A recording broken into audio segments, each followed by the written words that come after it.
సహోదరులందరికీ ముందుగా నా వందనాలండి. అయితే ప్రియమైన సహోదరులారా, రక్షణ పొందాక మరలా లోకంలో పడిపోయి సాతాను వశంలోకి వెళ్ళిపోయిన వారిని గురించి బైబిల్ ఏం చెప్తుందని ఒకసారి ఆలోచిస్తే, ప్రియమైన సహోదరులారా, ఒకసారి మనం బైబిల్ గ్రంథంలో నుంచి ఆలోచిస్తే కొలస్సీ పత్రిక 3వ అధ్యాయము 3వ వచనం ఏం చెప్తుందంటే, యాలయనగా మీరు క్రీస్తుతో మృతి పొందితిరి, మీ జీవము క్రీస్తుతో కూడా దేవుని యందు దాచబడినది. మనము జీవమై ఉన్నాము క్రీస్తు ప్రత్యక్షమైనప్పుడు, మీరును ఆయనతో కూడా మహిమ యందు ప్రత్యక్షపరచబడుతురు. అయితే ప్రేమ సహోదరులారా, ఈ వాక్యం ఏం చెప్తుందంటే, మనము క్రీస్తుతో కూడా మృతి పొందిన వారమైతే అని వాక్యం సెలవిస్తుంది. అంటే క్రీస్తు ఎలా అయితే మన పాపం విషయమై పరిశుద్ధ రక్తమును కార్చి సిలువలో తన ప్రాణాన్ని త్యాగం చేసి ఈ లోకంలో 33.5 సంవత్సరాలు పరిచర్యం చేసి చనిపోయి మన పాపాలను ఆయన సిలువ రక్తంలో కడిగాడు. దాని సాదృశ్యంగానే మనం ఆయన రక్తంలో కడుక్కోవడానికి బాప్తిస్మం అనే మరణం పొంది మనం మరలా క్రీస్తుతో కూడా లేపబడిన వారం అయితే ప్రేమైన సహోదరులారా, వాక్యం ఇలా చెప్తుంది కనుక చాలామంది ఈ లోకంలో ఎలా బ్రతుకుతున్నారంటే,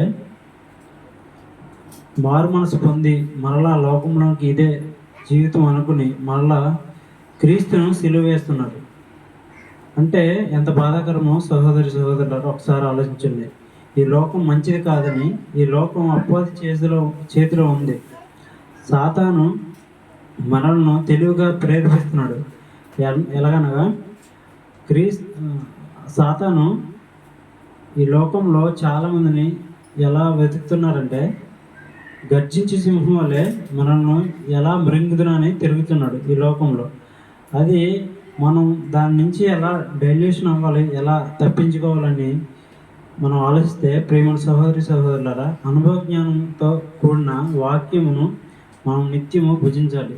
అంటే మన శరీరానికి ఎలా అయితే మనము నిత్యము 3 పూటలు కానీ చాలామంది 4 పూటలు తింటారు, అలా మన శరీరానికి ఎలా అయితే శక్తినివ్వడానికి ఈ భౌతిక ఆహారాన్ని ఎలా అయితే తింటామో, అలాగే మనం కూడా ప్రతిరోజు దివ్య వాక్యాన్ని పరిశుద్ధ గ్రంథంలో నుంచి చదువుకోవాలి. అదే మన ఆత్మకు, అంతరంగ పురుషునికి బలాన్ని చేకూరుస్తుంది. అలాగే బైబిల్లో పౌలు గారు ఏం చెప్తున్నారంటే, అలా క్రీస్తుతో కూడా అనుభవ జ్ఞానం పొంది మరలా ఈ లోకంలో కలిసిపోయిన వారి గురించి అసాధ్యం అంటున్నాడు. ఎలా అంటే మారు మనసు పొందుట అసాధ్యం అంటున్నాడు. అదొకసారి మనం గమనిస్తే బైబిల్ నుంచి హెబ్రీ పత్రికల నుంచి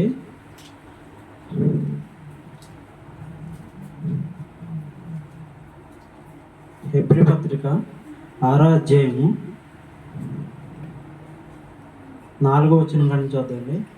ఒకసారి వెలిగింపబడి పరలోక సంబంధమైన వరమును రుచి చూచి పరిశుద్ధాత్మలో పాలివారై ఉన్నారు. ఒకసారి ఆలోచిద్దాం ప్రేమ సహోదరులారా.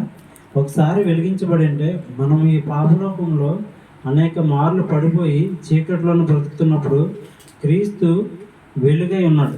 ఆ వెలుగులో మనల్ని ప్రకాశింపజేయడానికి ఈ లోకంలో వచ్చి మనల్ని పాపంలో బ్రతుకుతున్న వారిని తన పరిశుద్ధాత్మ సహాయంతో మనల్ని వెలుగులోకి నడిపించారు.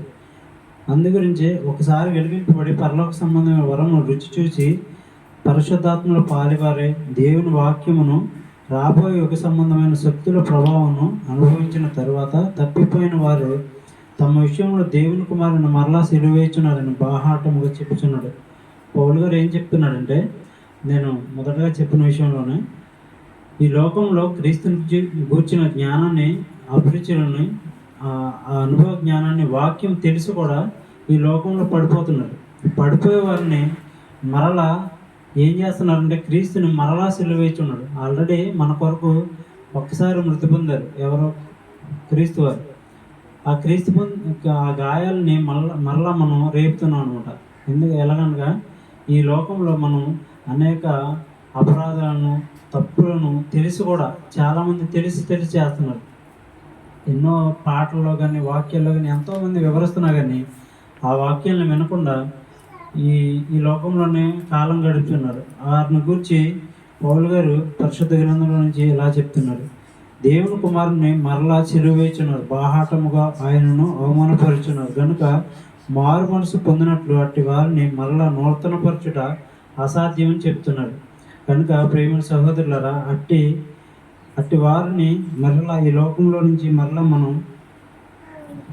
మరలా నూతనపరచుట అసాధ్యమని చెప్తున్నాం. కనుక సహోదరులారా, మనం అందరం క్రీస్తు న్యాయపీఠం ఎదుట నిలబడి లెక్క అప్పచెప్పవలసిన వారంగా ఉన్నాం. కనుక ఈ విషయం మనసులో పెట్టుకుని బ్రతకాలి. బైబిల్లో దేవుని గురించి ఏం చెప్తుందంటే, దేవుని చేతిలో పోటీ ఎంత భయంకరమని చెప్తుంది.